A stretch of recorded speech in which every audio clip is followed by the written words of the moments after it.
conveying the weight and significance of the event, we have tonight the Dean of the College of Arts and Sciences, Stephen Lee, here. So there he is. Do you ever get to go home, Dean Lee, or you just... Okay, well, thank you so much for not going home just yet. I appreciate having you here. And we also have, extremely significant for this event, we have Carol Ann and Al Olson, who are the people who make this event possible. So.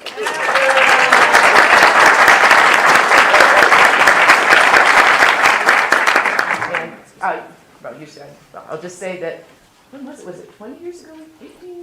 15 years ago? Oh, yeah? Yeah. Probably close to 20. 20. And so I'm not going to say that I had stereotypes about corporate tax lawyers. I'm not going to say that.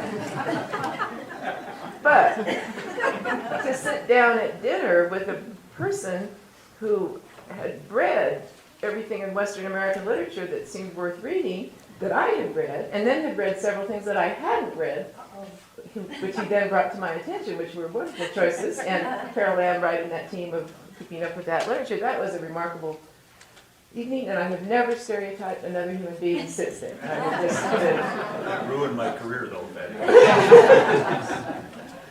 So, we are here tonight for a wonderful program, but I do want to point out a couple of upcoming events. Next Tuesday, our regular Fracking Sense series continues, and we will be hearing about the economics of fracking with the chair of the economics department, Nick Flores. And then, I will really want your company on May 2nd, Thursday, May 2nd, in the math building, the big lecture hall there, where Governor Hickenlooper will be speaking on fracking. I will be interviewing Governor Hickenlooper on that. There are feelings about fracking in this area, and the whole point of having Governor Hickenlooper here is to hear Governor Hickenlooper. So having your measured, reasoned company there, you may have any position you like on the governor's stance on fracking, but I hope you can join us for that. Okay, so this is a most excellent occasion from my angle because Elliott West, well, I'm going to take that really great literary form, which is of consequence, but not necessarily really honored as important forms of writing, the book jacket blurb. And this is the Elliott West's most recent book, and on the front it says, from the foreword by Richard White, a person in Western American history who is not known as a soft touch in his judgments. He's very, very critical human being in his ways. But this, Richard White says here, Elliott West is the best historian of the American West writing today. And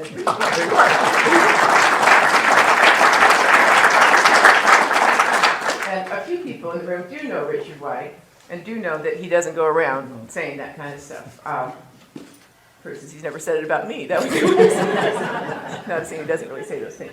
On the back, we have Patricia Nelson Limerick. Calling this book a collection of essays makes as much sense as calling the Rocky Mountains a collection of rocks. On the contrary, the Essential West is a collection of riveting stories, original reflections, witty aphorisms, innovative perspectives, and insights that go straight to the heart of the West and of the reader. Now, I'm a little bit more articulate than Richard. We'll just point that out. Spell out a little bit more. Although that was it's important to say that there's a very fine teasing ritual here, and in fact, Richard White writes a very fine foreword and says in more length what he said on the cover, so I shouldn't have misrepresented him there. And he is certainly more gifted at brevity than I am.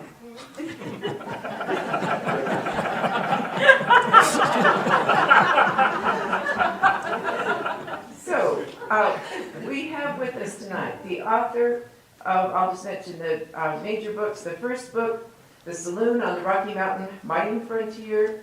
Second book, Growing Up with the Country, Childhood on the Far Western Frontier, in which somebody finally noticed that the people who compose more than half of the population in the West at any given time were never written of. Children were not in the picture, and if they were demographically as significant as they were, why were we so silent on that subject? A collection from the, well, actually not a collection, but I want to just say a little background on this. The Way to the West, Essays on the Central Plains.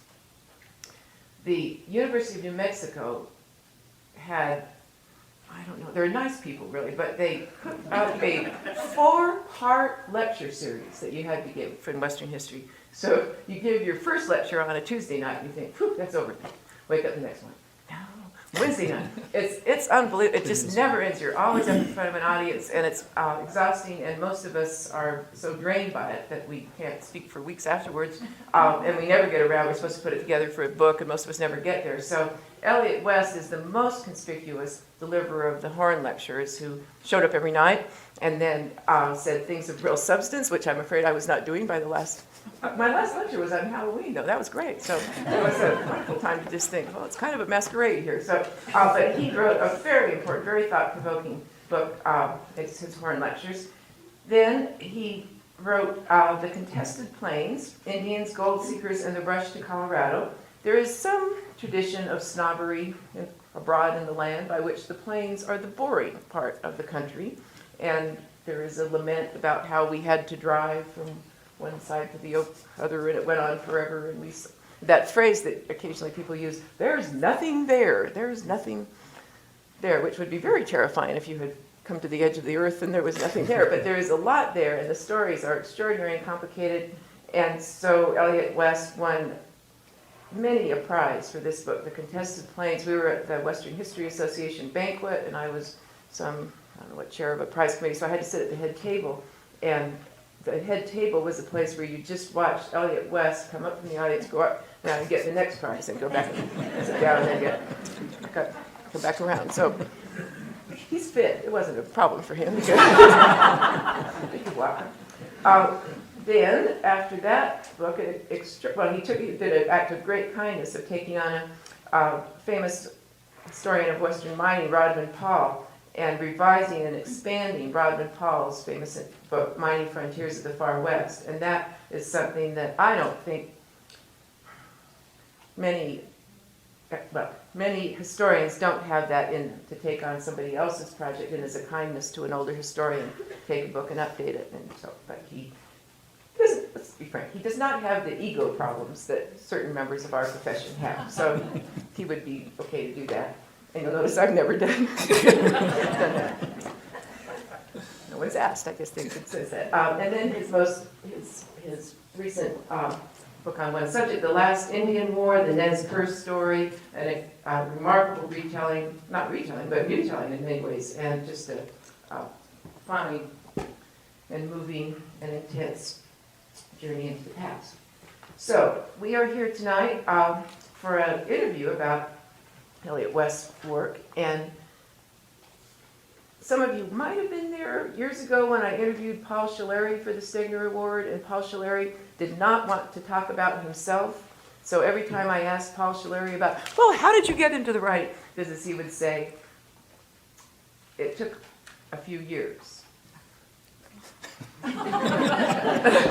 So that didn't work out so well for 15 minutes or so. And then finally I said, well, for instance, when you're writing about Yellowstone, you're writing about wolves. He said, wolves. And he wanted to talk about wolves, and I went on there. So I think we might take that approach, that before we begin with Professor West's, we wouldn't begin with Professor West's career. We'll go to some subject matter that you've written about. And I would like to start, there's so many places I'd like to start. I think I would like to go to the way in which the plains are seen as boring, but in your hands they became the opposite of that, and they became riveting, and they became the place to go to find out not only about the American West, but to find out about America and the planet. So was that a process of discovery for you to realize that those plains had that story? Was that something you had said? How did you become the agent of showing the plains as these repositories of great meaning? Well, I think it goes back to those years when as a boy I would drive from Texas up to Colorado and we would go across the plains. I think looking back, that was kind of the bug that bit me.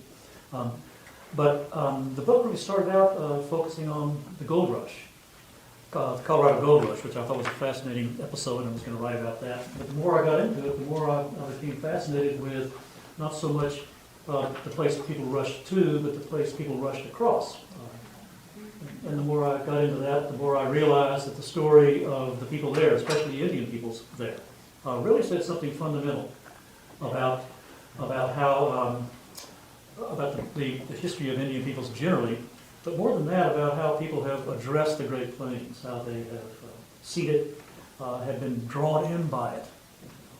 It always puzzles me how people see it as a boring place. And I guess I can see that if you fly over it at 30,000 feet and look down on it. You know, it's often called a flyover. Or drive over thinking only about where you're going to get to the end of it and put your speed control or your cruise control on 70 or 75 and then just sort of space it out. But if you spend any time really around it, I think you're struck by the diversity of it, by the extraordinary beauty of it. But more than that, it just struck me as a place where people from the very beginning looked at it and saw it as kind of a blank slate. In the imagination of people when they face it, what they see is anything can happen here. I can make anything of my life that I choose to. We can make it what we want.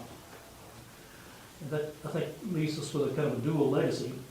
One is the sense that nothing has ever happened there before, which of course could not be farther than the truth. The other is that it's completely malleable. You know, that anything is possible as you do anything. And yet over and over and over and over and over, those two things have proven to be absolutely wrong. In fact, the Plains, of course, is a place of rigid limits. And the Plains is a place with deep history. And it was that as much as anything, I think, that really fascinated me with it. And so I saw a chance to tell that story in the case of the coming of Indian peoples to the Plains with the horse and how that transformed society and culture there, how they built this extraordinary new way of life, and yet how that in turn began to unravel as they failed to see all the complications of it. And then this story would happen, of course, again and again and again. It's happening today. People farming the Plains in a certain way that they think is going to last forever, and of course it cannot. Tricked into the same, seduced into the same dream. So that just struck me as that the Plains, in that sense, was really a playing out of what America has meant to people. It's always been the great dream, a chance to come here and to make a better life and to build a better civilization.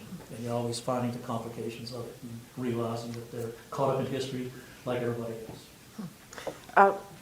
You're kinder when you're speaking of beliefs that the American public has had that are not going to match the test of accuracy.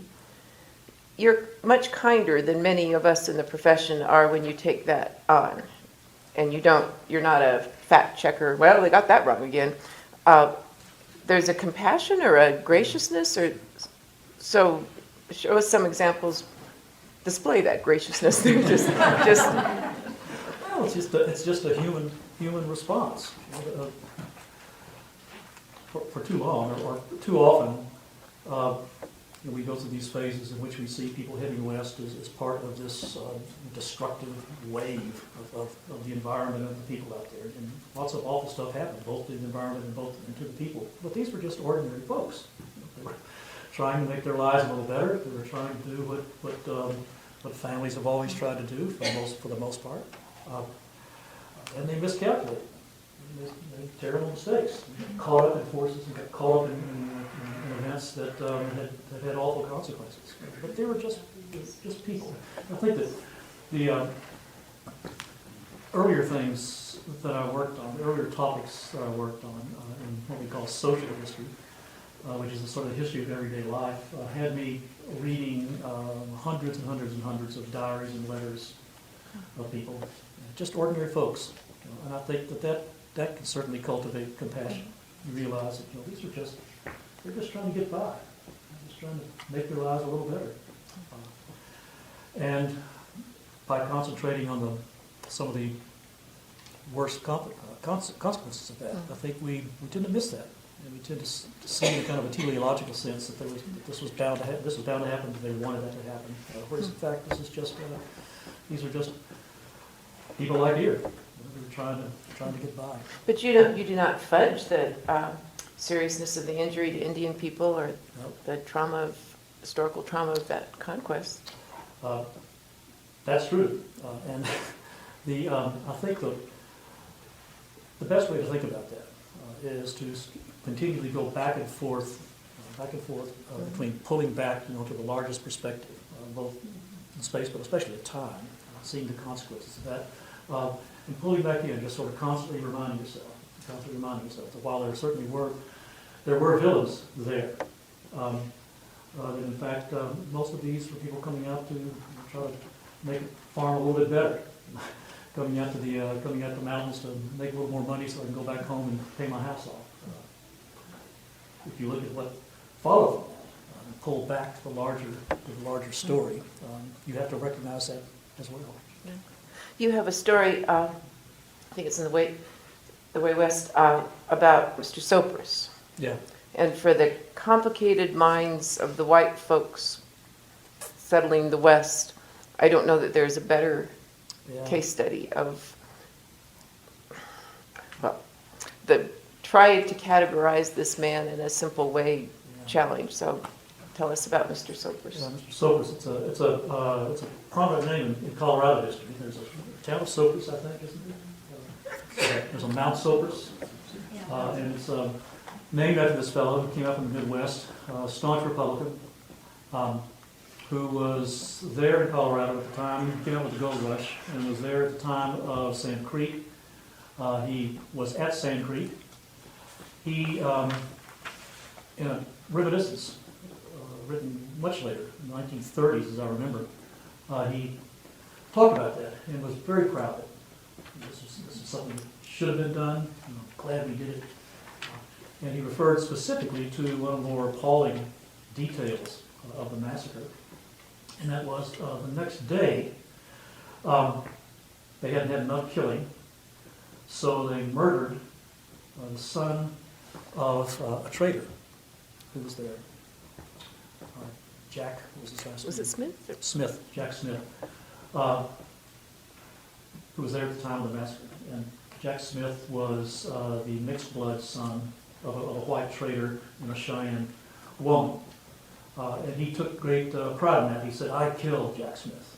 And he came running out of the teepee, and I shot him. First of all, that's wrong. He was killed the next day. He was killed by a coward who put a pistol through a hole in the teepee and shot him dead. So it was incorrect, for one thing, but it was the pride of it. And he said, excuse my language here, he said he was a goddamn half-breed. Half-breeds were worse than Indians. So I took notes on that, wrote it up. And then took the advice of my advisor, my mentor, who taught Western history here before Patty, Bob Atherton. And Atherton always told his students, never think you've got the whole story. Always, if you got a chance, dig a little bit farther. So I started to say, who's this guy? Who's this Sopers? So I looked into it, and Sopers, after this, I can't remember all of the exact details of it, but he married a woman who was a mixed blood, who was the daughter of a woman named, who was known as Sue Red, who was a Lakota woman and a white man, Marceline St. Vrain, brother of Saran St. Vrain. So he married her. He adopted her son, treated him, as far as we can tell, absolutely as his son throughout his life. Paid his way through Columbia Law School. He went on to become a prominent lawyer. So this is all happening soon after Sand Creek. So in this guy's head, in the 1930s, you can still speak with pride about murdering someone because that person was of mixed blood. And yet soon after this, he took into his life, married, took into his bed a mixed blood woman, was absolutely devoted to her. I mean, looking the farther you get, this is a very good marriage. Took on her son as his son. And I thought, that's about as complicated a story of Western identity as I can think of.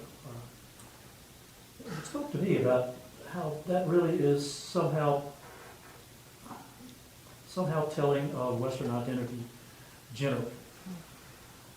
We were talking today with a student who it turns out is a descendant of one of these characters that I wrote about in this book of essays, Jean Warschbeck. And she was talking about her background. And the point of the conversation was that she's not really any one thing. And so many Westerners are like that. The West is this extraordinary place of this extraordinary interweaving of cultures and influences and bloodlines. And yet it's a place that insists on holding on to these myths that divide people. Sopers was obviously an extreme example of that. But there's something about it that strikes me as just sort of quintessentially Western about that story. Humanity does have a thing about wanting simple categories and wanting clear divisions, and you are a one-person resistance force to that. You will not. I want to ask two parts to this question. One of them is, have you ever found something in history that was just simple and you could just write it and you could say, here it is, and it's simple and you won't need to think very hard about it? Dear reader, you can just take this in, it's simple. Have you ever written about something that was just simple? And the second part of that is, since my guess is the answer is going to be no, how do you deal with the desire of so many readers about, maybe especially about Western history, to have a simple story? And you won't. Well, maybe you have given it to them, but it seems that most of the time you have said no, you're going to have to take it complicated. Well, the answer to the first question is no. I thought that was good. Yeah, I've never run across anything in history that gives way to a simple explanation. The second, we had lunch today with some grad students, and we were talking about this, and it seems to me that Western historians are both blessed and cursed by working in the West. They're blessed in the sense that so many people in this country are drawn to the story of the West, are so absolutely fascinated by it, and want to learn about it. Will sign up for your courses and will buy your books. So it's an advantage in that sense. You have it's a much easier topic to appeal to the public than many others. The curse is, of course, that these people come to that interest, they buy your books and take your classes, expecting to find out what they already think they know. And these sort of simple stories that are there in these simple categories. And of course, that's never the case. I guess if there's one thing that I try to do in my classes, is to try to immediately begin to disabuse them of that idea. And it's a hard job. It's a tough gig. And you do sometimes get blowback. People who are irritated because you're not telling them what they know to be true and what they really need, not just want, in many cases need to hear. My response typically is, grow up. And live with it. Get over it.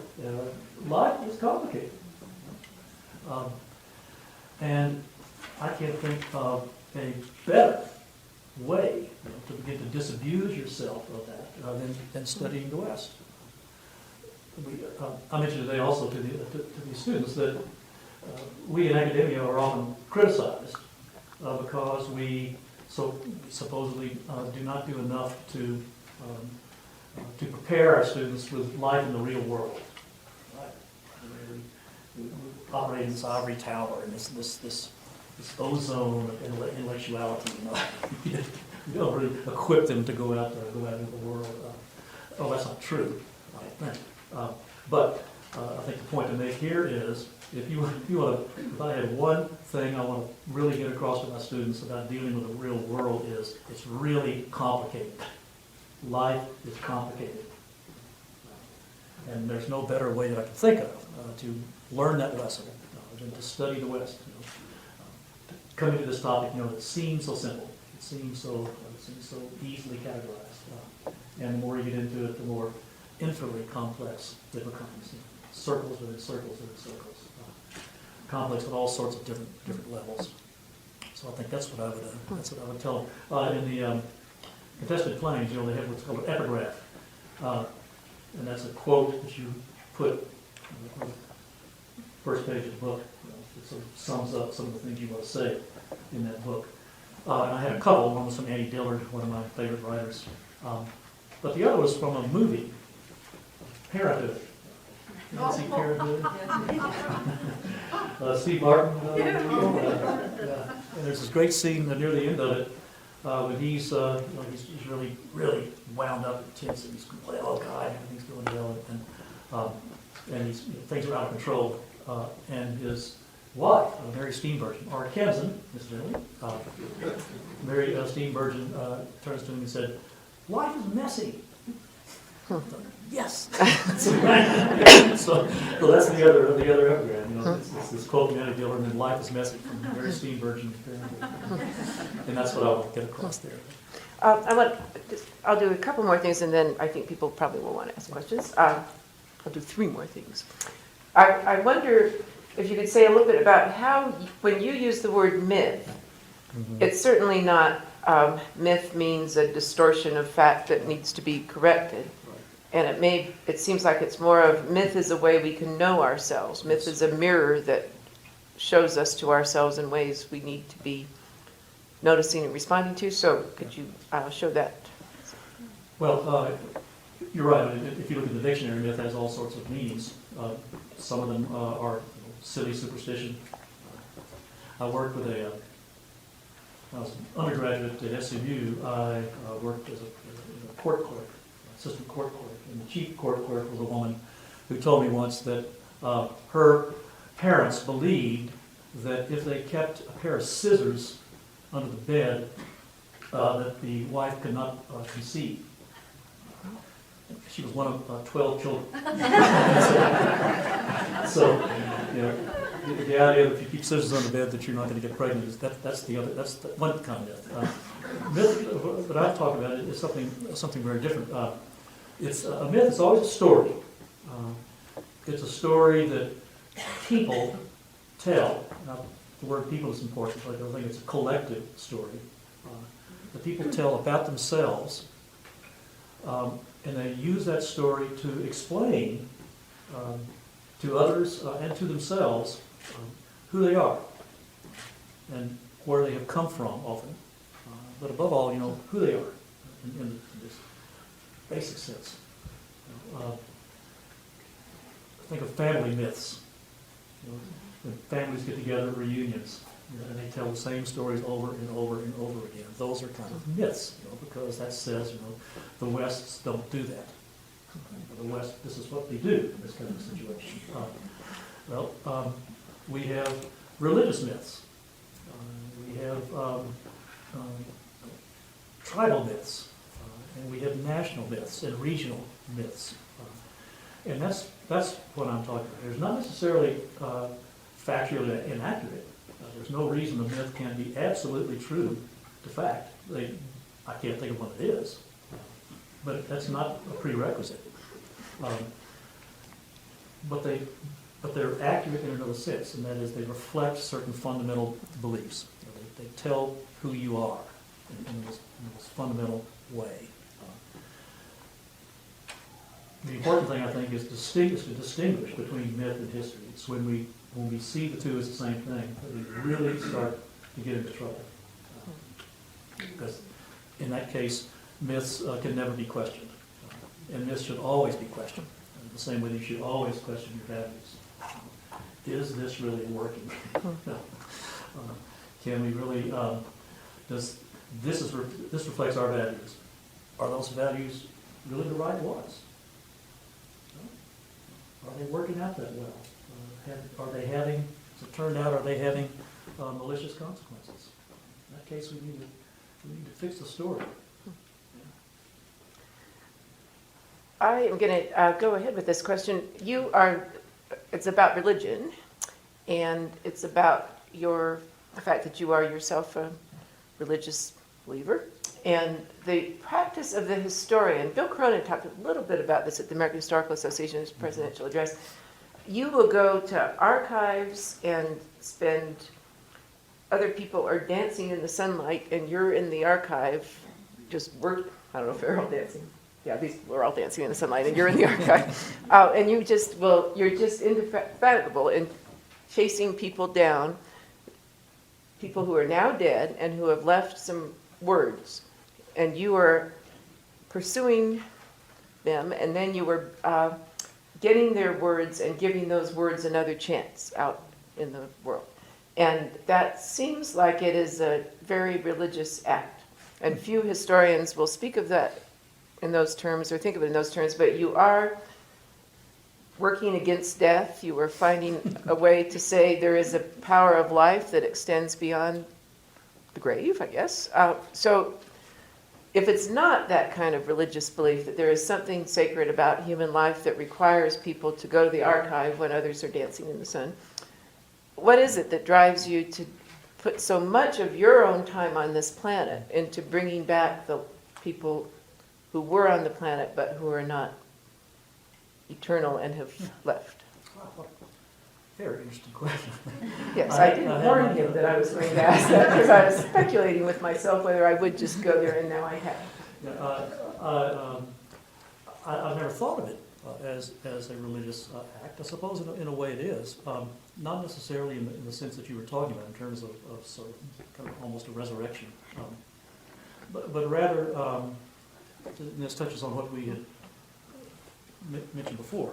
I think that, at least for myself, the value that I take away from research after now more than 40 years of it is that of compassion. It is compassion for the past, even for the worst.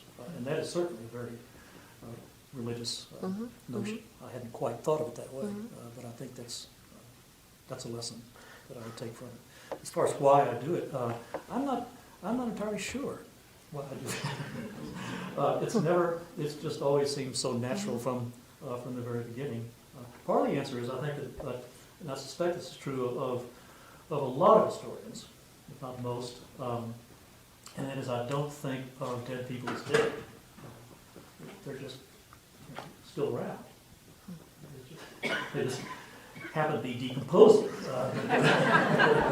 but in a very real sense, they are with us. Yeah, as Patty mentioned, I went to graduate school here, and I have a very fond memory. Oh my goodness, we forgot to call Bill today. Did you call him? Uh-oh. Today is our son Bill's birthday. Oh, it's still his birthday. It's still, the time zones are, I mean, he's still. That's right, we can come up with something. But this was my son Bill, and I was in grad school here. We were living over in Merit Student Housing off 28th. And he at that time was about, I guess, I don't know, 5 or 6, maybe a little over. And I was sitting there reading the book, and he had just had a bath, and he was wrapped up in a towel, and he came in, and he said, "Dad." I said, "Yeah." He says, "Was Lou Costello married?" I said, "Like Abbott Costello?" He said, "Yeah." He was watching Abbott Costello, and he said, "Was he married?" I said, "I have no idea." I said, "Why do you think I would know that?" He said, "Well, this 6-year-old kid." He says, "You're a historian, and he's dead." He said, really just, my God, that's how people think. Study dead people. I've never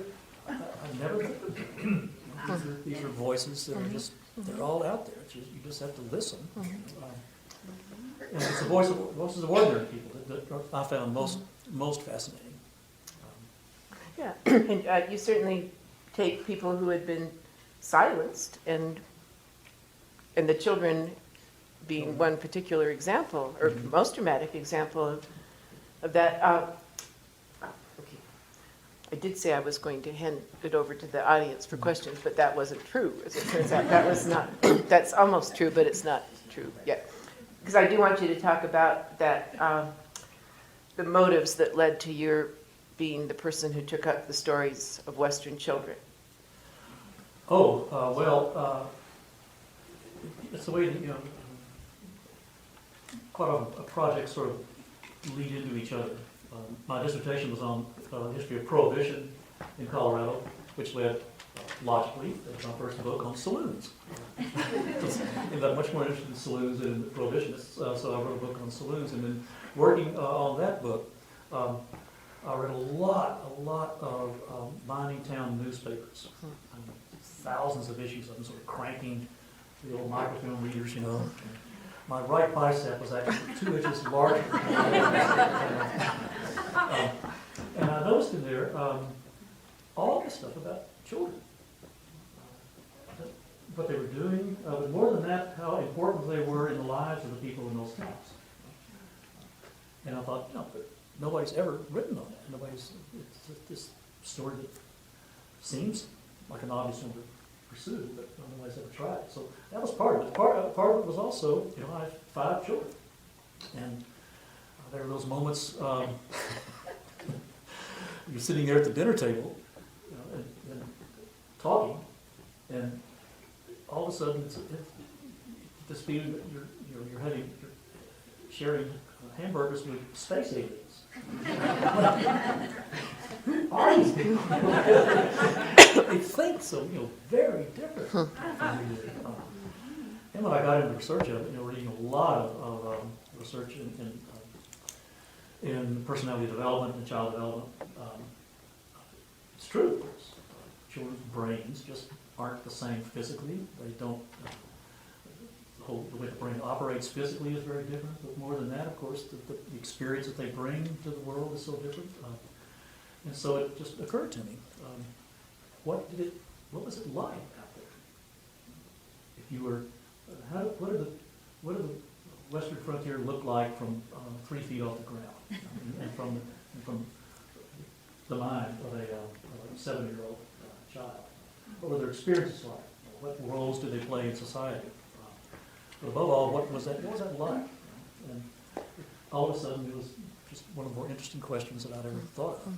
So that's where it came from, basically. Could you the thing that you told us about the study when you were just reading widely in studies of children's minds and their working, the study on laughter and the number of times of laughter? Yeah. We were talking at lunch about humor in history.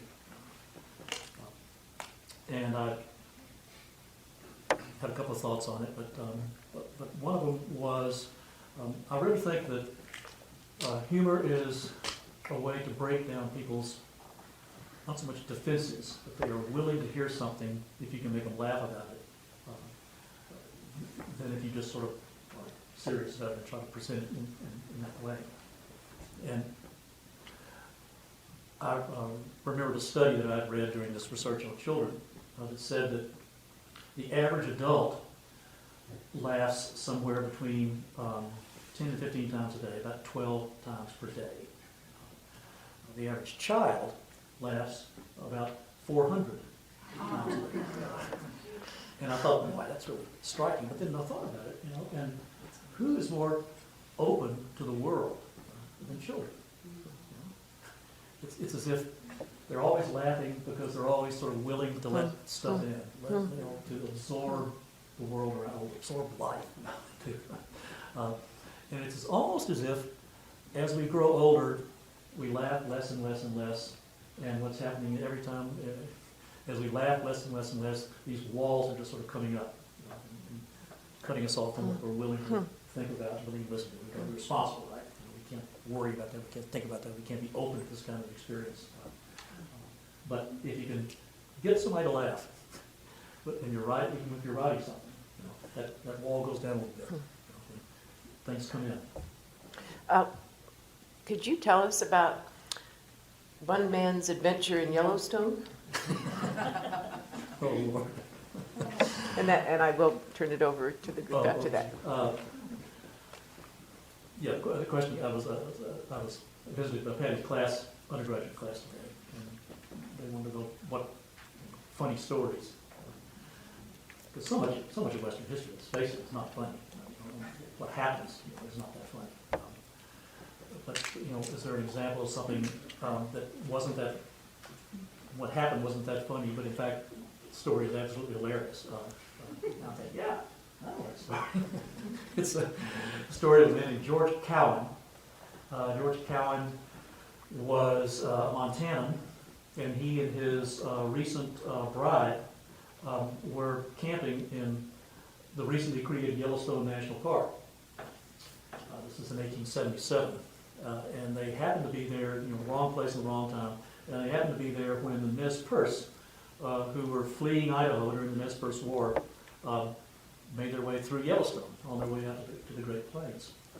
And so all of a sudden they're sitting there, making breakfast, and these Indians who were at war with the U.S. Army come into their campsite. George Cowan, as it turns out, everybody agreed, was not a very likable man, and he tended to irritate people almost immediately. And that happened with the Nez Perce, who were not in a great mood anyway. So they started treating him pretty shabbily, and in fact, some of the older ones said, let these people go. We don't need any more trouble than we have now. But they were just about ready to let them loose when some younger guys came out, and there had been the Battle of the Big Hole recently, which was an awful, awful thing. And they said no, and shot him in the head, which is not funny. But it turned out that the pistol, the powder charge in the pistol was very weak, and so the bullet only knocked him out. Went under his skin and knocked him out, and he fell off his horse and rolled down this hill toward a creek, and then came to consciousness a little bit. Came later, 20 minutes or so later, sort of groggily got up and started to climb his way up this hill when he happened to see the last Nez Perce who was leaving, who realized that he, in fact, had not killed him, and so he shot him again, in the thigh this time. So he rolled back down the hill to the creek, unconscious again. But again was alive and came to consciousness, realized his predicament, and proceeded to crawl 3 miles back to the previous campsite, hoping that was the only way he was going to get out of this, and made it. But of course, terribly weakened, and got there, managed to make a fire and found a little something to eat, and laid down and went into unconsciousness again, and woke up later only to realize that he had gone to sleep too close to the fire, and his clothes were now on fire. So oh no! And so he rolled over to the river, the Firehole River, as it turned out, and put his clothes off, put the fire out, crawled back into the campsite, and then the cavalry the army showed up. Oh, and finally I'm saved. Once again, his personality came to play, and the surgeon took an immediate dislike to him, and fixed up the obvious wounds, but would not fix the smaller wounds. And in Calvin's testimony, refused to sell him clean underwear, and loaded him on this wagon, and let him bounce around while they were going, chasing across the terrain of Yellowstone. And they notified his wife, of course, was overjoyed, and she came and got him at Mammoth Hot Springs and put him in a wagon and started back home to Billings. On the way there, she was trying to get home fast, and she went around too fast around a curve, and the wagon turned over, and he rolled down another hill into another river, and hauled him back up and put him in the wagon and took him to Billings. He finally got to Billings and took him into this hotel to be treated by the local doctor. And they called the doctor and took him upstairs and put him on the bed for the doctor to treat him, and the bed collapsed. The story is, at that point, he turned to his wife and said, "Please, kill me." But she didn't. Rifle age is but it's one of those. But you said at the end of the. Oh yes, I wrote this up in the book, and at the end of the paragraph describing all of this, I said, "Thus ended what was surely the worst vacation in American history." Okay. On that note, if we do have time for a couple of questions. If there are, my goodness. Jack? Yeah. I have 10, 12, 15 questions. But, this was the one that sort of almost it's about 40, 35 years later. Did Bud Costello have a wife? I think Bill asked me that the other day. With the code tonight, I'll Yes, find but out. yeah. Yes, sir. I was interested in your comments about children's brain and development. So the invasion of electrical stuff imposed upon little children and teenagers. Could you comment on how you think that's affecting children and young people's brain? Oh, gosh, I don't know. What's your guess? I guess, sure, it's got to be. Children absorb everything. Another really interesting study that I read and read was on blinking. Everybody knows, if you look at a really young child, and look in that child's face, they have this wide-eyed, you know what I mean? Wide-eyed, yeah. Unblinking look. Well, it turns out that we blink for certain reasons. There's a physical reason. We need to wet the eyeball. That's what that does.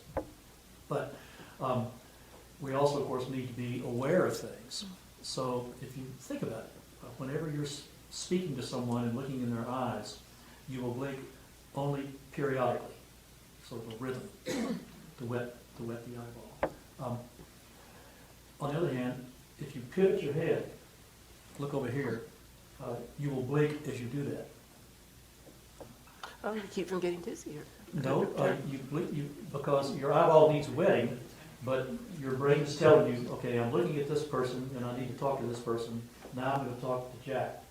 So I need to concentrate on him, and I need to concentrate on Jack. Everything in between works. Oh. So you blink and give me, but you don't need that. I need this. And I need that. You're sorting the world out into what is necessary, and what you need to see, and what you don't need to pay any attention to. That's what we're growing up. That's what happens as you grow older. But children, they haven't decided yet. They haven't grown enough to have a sense of what is necessary, what is not. So everything is necessary. It's all coming in. It's all coming in, and they blink only when they have to wet their eyes. So that's that look you get. Whoa, it's like nothing is filtered. And so I guess that's a way of getting around to your question. They must be absorbing it. Now, the effect of what it has, who knows? Jean? Is there, when you talk about people viewing the West as simpler, it strikes me that maybe our Western movies have been largely responsible for that, because when you think of a Western movie, there'll be one issue that's being dealt with, and that's it. So I'm wondering if there's any reflection on that. Sure. I mean, the question is always, are Western movies doing it to us, or are they being made because that's what we want them to be? I suspect it's a little both. They reinforce that, of course, but I think it's more a case of us needing the West to be a certain story. There's a wonderful metaphor that occurred to me once of Western movies and as metaphor for the Western myth, and that is, you go to a movie, you look at the screen, the movie's not really on the screen. The movie's in the projector. Right? It's a projection of something. It's not the thing itself. In the same way, that's what these Western myths are. They're other people needing the West to be that. And so they project onto the West, project onto this country what they do, what they need it to be. The Westerns have to live with that, I suppose. But it's the need, compulsion, to have that story, that particular story told in that particular way, that is at work here. That's interesting. Thank you. I go first. Your essay about children was so interesting because you pulled together the games that they played, for example, and from that extracted your analysis of sort of the life lessons and the preparation that gave them for living in the West, living a hardship life and so on. which was really kind of, I thought, a neat analysis. So I see you as kind of a born storyteller, or maybe a made storyteller, but you tell great stories. And everything I've read about Indian tribes in this country, whether on the east or in the plains or in the west, all those stories seem to indicate that Indians, that was a great way for them to pass down their history to their children. They were all storytellers. That's maybe a gross oversimplification. But have you ever thought about pulling together a few hundred of those stories like you did with the games and tell your story about the commonality or the lack of commonality of their stories? Yeah, in the book of essays, the last essay, it's Yeah, called, there you go. it's called, as it turns out, Stories. And it's really much along those lines. What I'm suggesting there is that in the West now, in the past couple of generations, we are beginning to see the emergence of I won't call it an oral tradition because it's often written down, but that sort of from the inside out, from the West out, telling the Western story from the inside out rather than the projections onto it. But I think I think it's maybe a larger point to make is that all cultures have been storytelling cultures. That's what people do. That's where history comes from. And I think that historians are making a very big mistake if they don't remember that, if they don't make some effort to narrate and to tell this story. Because you're going against the tide of thousands and thousands of years of human culture. May I ask one more? Sure. Did you ever read Zane Grey's Western novels when you were a kid? I waited till I was grown up. But you did read them? I read some. I teach a course called The West of the Imagination, which is on the Western myth, and I always assign one, at least one Zane Grey novel. Well, when you were talking about the complexity of issues in the West, Zane Grey's stories were always, it was a single point. Yeah. You'd read through 250 pages and the good guy won out. It was that simple. Yeah. I love those books. Didn't have to work hard to understand what was going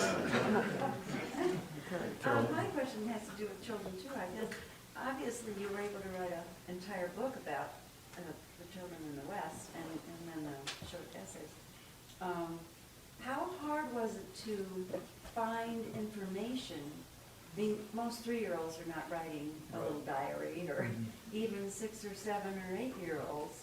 How hard was it to find what they were thinking? And, was it interpreted from things that their parents wrote? To an extent, it was. When I first started working on that, I asked around, more senior historians, and almost to a person, they said you can't do that. The material is just not there.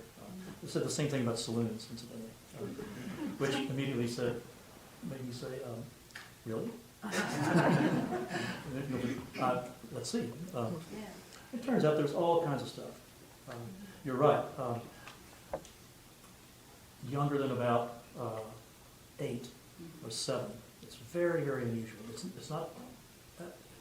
There are some things, but most of it from children at the time that they are children are older than that. On the other hand, there is a huge body of material, of reminiscent material.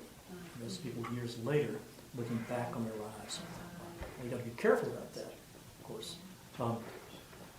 We all understand that, how our memories are not exactly the same. Best favorite example of that from doing research on children was this guy who was moving up to western Kansas as a boy, and he was writing this up, and he said, that night we camped on the Solomon River beside a large stone mill, which I later had to agree was not there at the time.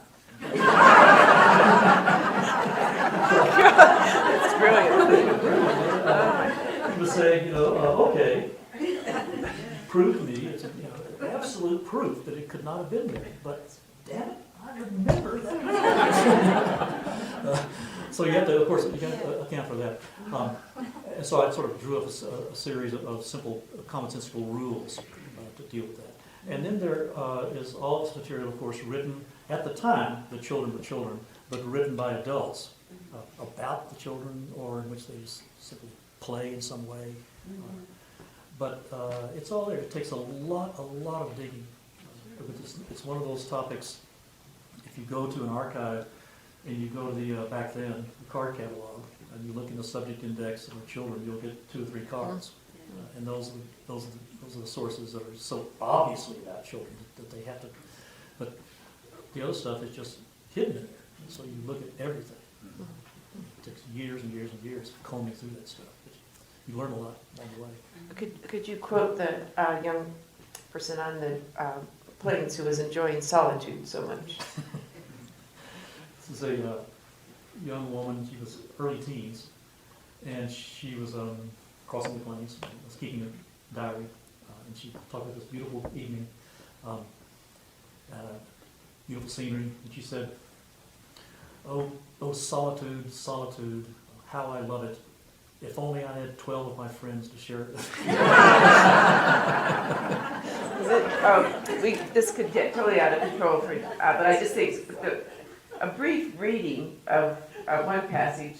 This is about children and children's perspectives. This is on the chapter in the new collection, Becoming Mormon, and this is about Mormon children who are really having a very tough time early in the conversion process, tormented by neighbors and so on. So something similar was acted out by individual children, calling out power from within when they were suffering the torment of anti-Mormon mobs and so on.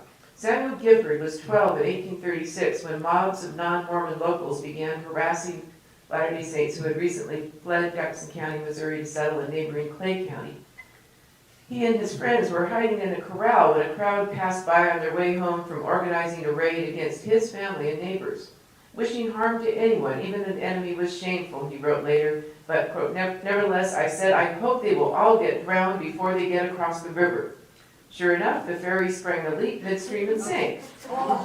Among the lost was one of the 2 ringleaders. The other survived by stripping and swimming to shore far downstream. His fate was almost as satisfying to Samuel Gifford. Quote, he was naked and far from home and had to pass through a large bottom of nettles that were densely thick. So, and here we quote Professor West, sending your tormentor naked to a nettle field. It is a 12-year-old's definition of empowerment. And variations run through memories of the times. So, Lynn, you had your... Oh, I'm back in the messiness of things. It really struck me how the novels and the films, and just the whole understanding of Western history is of the simplest story. So what I want to know is, when you finish teaching your freshman course in America, the history of the American West, do you think you've altered their mythology? For the most part, I really do. I get the comments back a lot. Yeah. And thankfully, most of them are really grateful for that. So it's so much more interesting when you let that be what it was. Elliott, you're such a young man. I suspect you have a lot more books in you. Can you share with us some of your ideas and things you're working on now, or that you might present us with?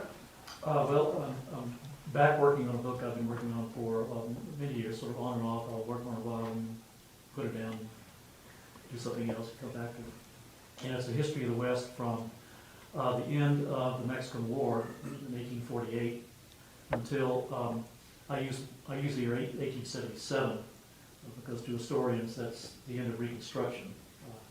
And this is, tentative title is Creating the West. It's what I'm suggesting here is this is when the West expansion to the Pacific coast. That's when the West as a region comes into focus. And by the 1880, we can talk about this region called the West. In the meantime, it's becoming increasingly important part of American life, and even more important than that, it's beginning to shape the way that the country will develop, the nation will develop into the 20th century. But it's a very big, terrifying project, and hoping to get it done the next year and a half or so. So your definition of the West includes the Pacific states and Yeah, does it include Hollywood? absolutely. My mentor, Bob Ather, would not, Southern California, that was okay. Oh, okay, Banning. But Banning was fine. Yeah. But otherwise, anything north of Southern California was not the West, he said. I disagreed. He said, Elliott, I wouldn't let California into the West if it had a search warrant. That takes us to what I think we should have you reflect on. You're receiving your PhD from this university and having Bob Athern's company, and now you are back getting the highest award the Center of the American West can offer. And I suppose 12-year-olds are different, but young people getting their PhDs must have moments of thinking, well, that would be nice to be invited back. And I don't know if that's a line of reflection, but there's something, since this place does stay with you, and when you are not here, this place is still with you. So if you just want to say a few words about your relation, you're attending graduate school here, you're being here tonight, and how it seems like a pretty cool configuration. It's a very, no, it is a huge honor to receive an award like this, named for a man that I admire as much as any person in the 20th century. But to have it come from here, from Boulder, from this university, which I have such great fond memories and love so very much. That's just over the top. It really is. It's a huge, huge honor. And I'm so much appreciated. Well, we should present. And plus, we're studying at Boulder. You're a graduate student, University of Colorado. Boulder is like the Palace of Versailles. You look at it from the outside, well, we're actually staying with it. It's incomprehensible.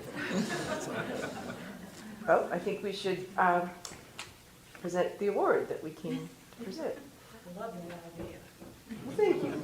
So our custom is that Center of the American West board members, faculty, affiliates, staff members come and stand behind us as we speak these words that they can see. Maybe you read. Did you read them? No. Oh, good. You didn't read them. They're on the program, but we don't want to read them until we read them aloud ourselves. So if we can have everybody who is affiliated with the center join us, and so we must move forward to give them. We must move these out of the way. I guess that's not going to be good to.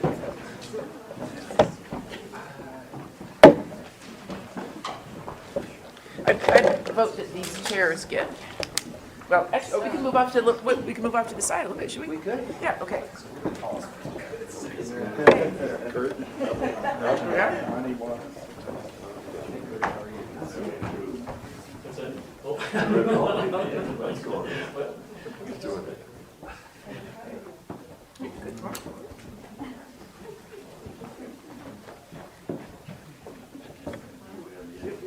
Oh, sorry.